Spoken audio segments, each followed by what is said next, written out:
Amy, thanks to an HLF grant, I suppose, and other fundraising, you're finally able to tackle repairs to Beckford's Tower. Basically and simply, how is the money being spent? What's being done? So we have a capital works project, which is a conservation project. So that's addressing the issue of water coming into the building, which is absolutely tied up with climate emergency and the volume of rain, and also upgrading or retrofitting the building for better carbon efficiency or carbon reduction. So we're moving to an air source heat pump heating. We're putting solar panels on the flat roof so we can generate our own energy. So it's about kind of conserving the building, but also retrofitting the building for its sustainable future, really. I know you are very aware, and the Trust is very aware of the sensitivity of representing Beckford's Tower at a time when we are questioning where the money came from for building projects like this. Beckford and his family were involved in the slave trade. How is that going to be represented here? It's fundamentally at the heart of the museum. So the building, the landscape, the collection that Beckford had, the paintings that he owned, the lifestyle that he lived was all funded from transatlantic slavery and from his claiming in ownership enslaved Africans and enslaved people. And that is at the heart of the museum. That is at the heart of the story that we tell. And that is embedded permanently in the story that we tell at the museum. So everything is underpinned by the source of that wealth. How many plantations and how many slaves did his family have? When Beckford's father, Alderman William Beckford, died in 1770 at probate, he was the sole owner or part owner of 14 plantations on Jamaica. All of the Beckford holdings were on Jamaica. But the wider family had ownership and owned mortgages on more. So when the William Beckford that was here in Bath that built this tower inherited, he inherits those 14 plantations and continues to hold them in ownership. And that is claiming in ownership 3,500 enslaved people at that time.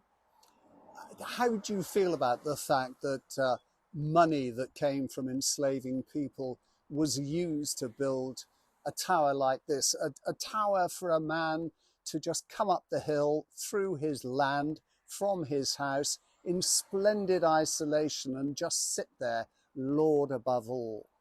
And it's really upsetting.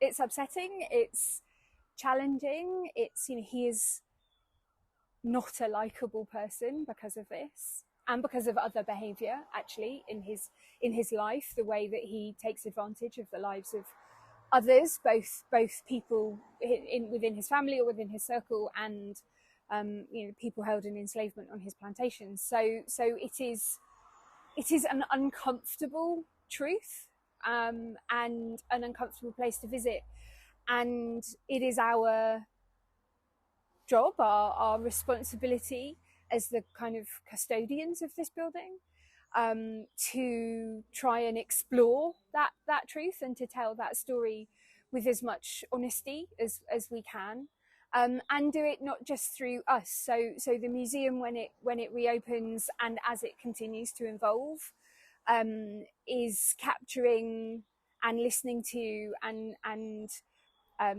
channeling really the voices of a lot of people that we've been talking to, that we've been listening to, that are informing how we tell this story. And we know that we haven't heard everyone's voices yet. And that's why when we open the museum in 2024 in March, that is not the end of this project. That is actually the beginning of how the museum continues. You and I are very aware of what happened in Bristol with Edward Colston and his statue. It was toppled, a bit difficult to pull this tower down, but things named after Colston in Bristol have been changed. Are you going to keep Beckford for Beckford's Tower? At the moment, yes, and that's following a lot of collaboration and consultation. So that is a question we have been asking people and discussing. And at the moment, a lot of our partners, including, you know, people of Jamaican heritage with the surname Beckford, are, what we are hearing from them, what they are telling us, is to keep the name for now, and to keep the name as long as we are using it as a tool to absolutely break open this story. And break open this story not just for here and this tower, so not just for Beckford Tower, but for Bath as a whole, and the understanding of what built Georgian Bath. The minute that starts to change, so as our consultation will continue, when we start to get more and more from the people we're working with about changing that name, we'll absolutely be open for that. It's not a celebration of Beckford at all, is it? No, I mean, you know, he's not a likable person, but you don't have to like him. You know, what we want is to explore through his story, histories. Sorry to interrupt you, but I know you're busy and you've got to go. I was just going to say it's a small tower, but it's a big story.